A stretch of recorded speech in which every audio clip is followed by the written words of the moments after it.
How Islam began in under 10 minutes. Not a problem. We've started. Okay, so travel back in time with me to a land far, far away and long, long ago. Mecca and Arabia, about the year 570. Mecca is important for two reasons. One, the Kaaba is there, an ancient temple built to worship God. And two, Muhammad, peace be upon him, was born in Mecca. Now, problem. I can't show you Muhammad because it wouldn't be right. I'll tell you why in a bit.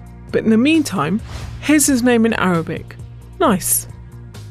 Back in the day, Mecca was a lawless place. The only way to be safe was to have backup. Lots of rich big brothers who'd beat up anyone who got in your way. So the place was ruled by the most powerful families who could do pretty much what they wanted. And religion didn't help.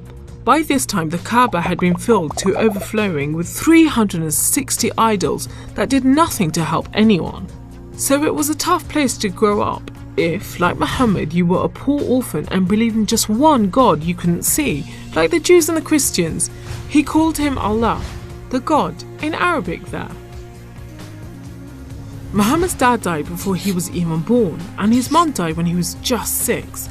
So he was brought up by his grandfather, Abdul Muttalib, and then, when he died too, by his uncle, Abu Talib, who had the respect of the city's ruling families, so Muhammad was safe for the time being.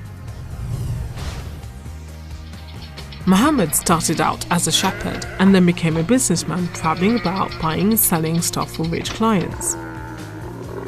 When he did some work for a rich widow called Khadija, she was so impressed by his honesty and skill that they ended up getting married, and for a while it looked like Muhammad was going places. Well, he was, but not how you think. Every year in the month of Ramadan, different calendar, different names for the months, there was a big party around the Kaaba when people made sacrifices to the idols.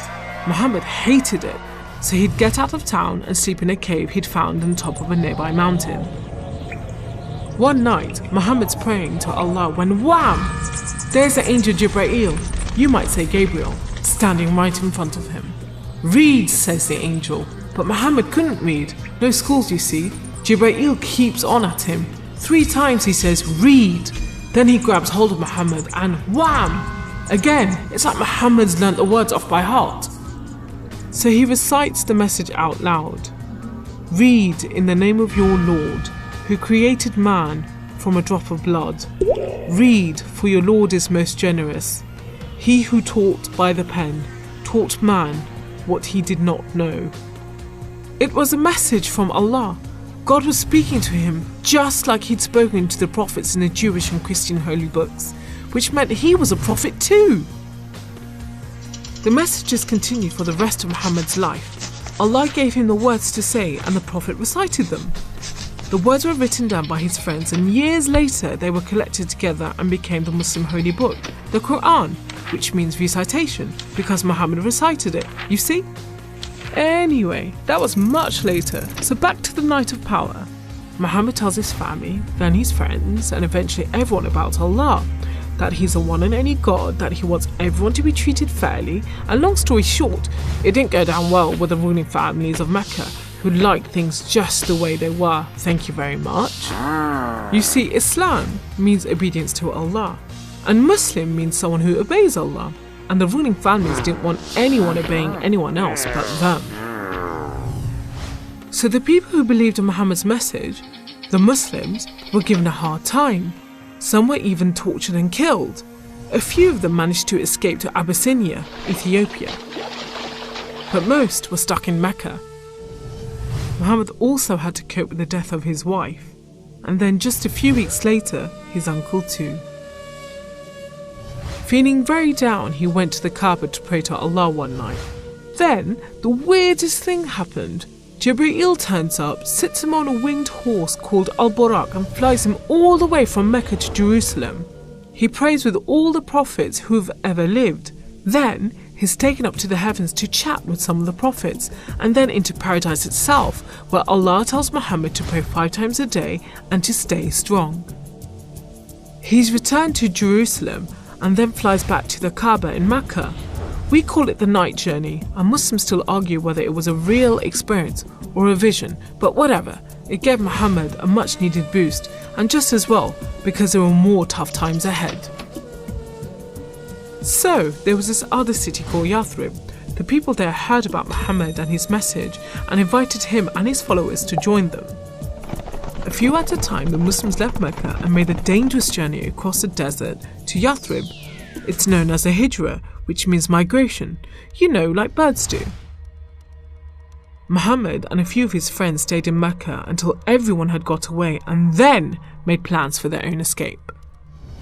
But the ruling families wanted to kill Muhammad while they still could, so 7 sons, one from each family, was sent in the middle of the night to stab the Prophet while he slept. But he was way ahead of them, and when they burst into the house, Muhammad was gone.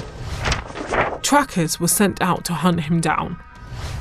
Muhammad and his best friend Abu Bakr took a roundabout route to try and shake off the pursuit, but the trackers were too good and slowly gained on them. So Muhammad and Abu Bakr hid in a cave and prayed that no one found them. The trackers found the cave all right, but they didn't bother going in to search. There was no way Muhammad could be inside, they thought. There was a spider's web over the mouth of the cave and a nesting bird at the entrance. He must have given them the slip. So off they went, leaving Muhammad and Abu Bakr protected by a spider and a bird. Muhammad made it safely to Yathrib, which was renamed Medina al-Nabi, the city of the Prophet, but most people just call it Medina. But Muhammad's worries weren't over yet. There were 3 big battles between the Muslims and the Meccans. First, the Battle of Badr, when Muhammad and just 313 men faced 1,000 Meccan soldiers. Miraculously, the Muslims won. Then there was the Battle of Uhud, which didn't go so well. Some of Muhammad's men disobeyed his orders and ran off during the battle to raid the Meccans' camp, and so the Muslims were outmaneuvered. Then there was the Battle of the Trench. Medina was protected on 3 sides by mountains, so when the Meccan forces advanced in the city, the Muslims just dug a deep trench. The Meccans made camp, but the weather was terrible. Pouring rain put out their fires and howling winds blew down their tents. Eventually they gave up and went back to Mecca. It was all a bit embarrassing. They were losing the respect of the local tribes who were flocking to join the Muslims. So a peace treaty was signed at Hudaybiyah, but it wasn't long before the Meccans broke it. Muhammad decided that enough was enough. By now he had over 10,000 men, so he led them across the desert to Mecca. The ruling families realized they'd made a huge mistake, but it was too late. All they could do was surrender and hope that the Muslim army killed them quickly. But Muhammad said there should be no more fighting. He rode into Mecca and went straight to the Kaaba. He circled it 7 times anti-clockwise and smashed all the idols, rededicating the Kaaba to Allah. And that's why I'm not going to show you Muhammad.